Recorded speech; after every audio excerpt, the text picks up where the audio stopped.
बहुत से लोग कहते हैं कि यार हमारे पास टाइम नहीं निकलता, आप लोगों के पास कैसे टाइम निकला है? What inspired you? आपको क्या पसंद आया ऐसा कि बस आप इस काम में माशाल्लाह फुल टाइम जो है वो लगे?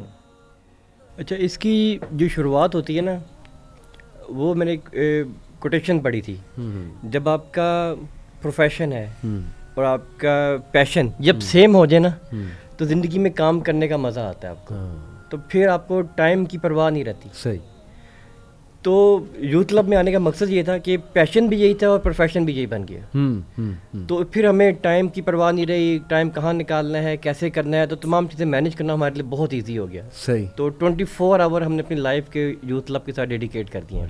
तो हमें कोई परवाह नहीं होती कि बाकी भी तमाम चीज़ें चलती हैं हमारी लाइफ के अंदर, फैमिलीज़ हैं, फ्रेंड्स हैं, तमाम लोग होते हैं, मैनेज करके लेके चल रहे होते हैं। लेकिन वो नहीं है कि घर वालों को नाराज़गी है, रिश्तेदारों को नाराज़गी है, बाकी लोगों को नाराज़गी है, बाकी काम कैसे चलेंगे, और इसको पार्ट टाइम रखा हुआ है। हम अल्हम्दुलिल्लाह मैनेज करके तमाम चीज़ों को लेके चलते हैं। आपको पैशन ने ड्राइव किया, लेकिन वाईसी रिलेटेड क्या देखा आपने ऐसा कि आपने कहा यार यही ऑर्गेनाइजेशन में मैंने करना है काम और इसको ग्रो करना है?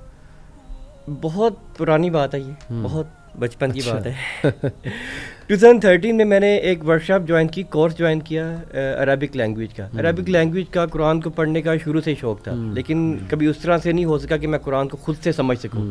तो एक शॉर्ट कोर्स किया मैंने अरबिक लैंग्वेज का, जिसके बाद मैं कुरान को पढ़ना थोड़ा बहुत शुरू कर दिया। वहीं पर एक साथी थे, तो उन्होंने बोला कि इस तरह एक ना वीकली गैदरिंग होती है जिसमें नाश्ता होता है और लोग डिस्कशंस करते हैं, तो इस्लामिक गैदरिंग होती है, तो आप वो ज्वाइन करें। उन्होंने 2-3 दफ़ा फोर्स किया, तो मैं नहीं जा सका। मेरे घर से तकरीबन 15-20 किलोमीटर दूर थी वो। अच्छा। बहरहाल एक दफ़ा उनकी कॉल आती है कि नेक्स्ट संडे तो वो सेशन आ रहा है, तो आप उसमें ज़रूर आएँ। तो उस संडे को फिर मैं चला गया एक दफ़ा वहाँ पर 20 किलोमीटर दूर मैं चला गया और बैठे वहाँ पे कुछ दोस्त आए। सब फैज़ान की बात की, मुझे फर्स्ट टाइम फैज़ान से मुलाकात थी। वो इवेंट मैनेज करते थे, मेरे ख्याल दीवाने खास। बिल्कुल। वहाँ पर मेरी फर्स्ट टाइम मुलाकात हुई मुगीरा लुकमान से। अच्छा। मुगीरा लुकमान से कोई 19-20 साल के नौजवान यंग नौजवान थे। मैं तकरीबन उनसे कोई 10-15 साल बड़ा था। सही। तो मैं अपने आप को कोस रहा था, यार मैं इसको सुनने के लिए यहाँ पर आया हूँ। उसे अब ये बताएंगे कल के बच्चे। हम जब थे जॉब करते थे, तो अब इस तरह के नौजवानों को हम हायर करते थे वहाँ पर अपनी कंपनी में, तो अब मैं इनको सुनने आऊँगा। सही। तो बहरहाल फिर भी मैं सब्र से बैठा रहा और फिर तमाम और लेक्चर चला उनका। लेकिन घंटे 1.5 घंटे का लेक्चर था, लेकिन सारी ज़िंदगी मेरी बदल दी उस लेक्चर ने। अच्छा। इतना ज़्यादा इंटरेक्टिव था, डायलॉग डिलीवरी, बात करने का अंदाज, इस तरह लगता था कि मैं बहुत अरसे से जानता हूँ उन्हें। बहुत पुराना हमारा आपस में अंडरस्टैंडिंग है। जो वो बातें कर रहे थे वो दिल में उतर रही थी। तो उस वक्त मुझे लगा नहीं, यही वो जगह है जिसकी मुझे तलाश थी, इधर ही मुझे आना है। तो वो दिन जाए और आज का दिन आए। मेरा नहीं ख्याल मैंने कोई वाईसी का हल्का लेक्चर इवेंट कोई छोड़ा होगा, मिस किया होगा। रैंडमली हमारे लाहौर में डिफरेंट जगहों पे, दीवाने खास में था, मॉडल टाउन में इवेंट हुए, डिफरेंट जगहों पे होते थे। कोई परमानेंट पैटर्न नहीं था, ख़ास जगह नहीं थी हमारे पास, लेकिन मैं हर एक में जाता था। जिधर जगह मिलती, पता लगा अच्छा आप यहाँ पर होना है, तो हम इस भाई के घर है, तो हम वहाँ पर चले जाते थे। तो वो जर्नी की स्टार्टिंग थी।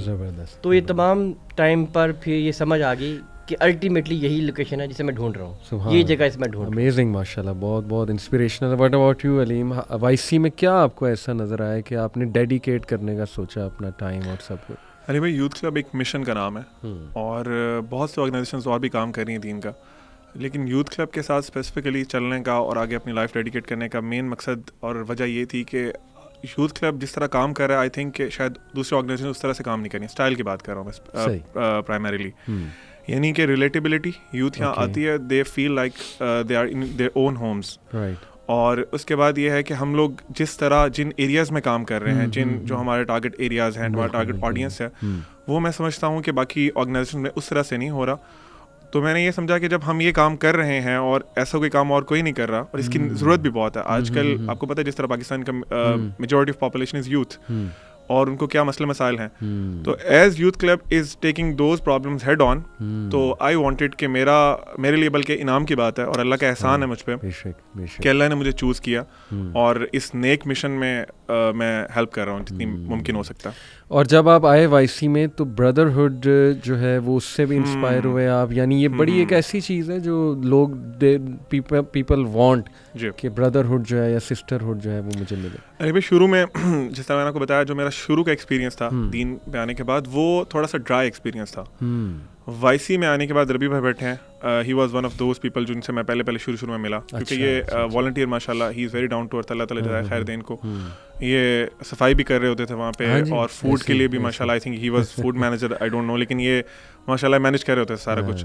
तो बाकी भाइयों के अखलाक से मैं बहुत इंस्पायर हुआ। जो मेन चीज़ थी ना जिसने मुझे, आप समझ लें कि वाईसी के साथ रखा फिर आगे, वो मेन चीज़ अखलाक था कि भाइयों का मिलना। वही वाली मैंने बात की ना कि हमें खाली सलाह के लिए कोई मकसद नहीं है, कोई इवन हमें भी नहीं था, हम भी वॉलंटियर थे, और भाई ऐसे इज्जत देते थे, ऐसे तकरीम करते थे कि पता नहीं जैसे हम अपनी फैमिली में आ गए।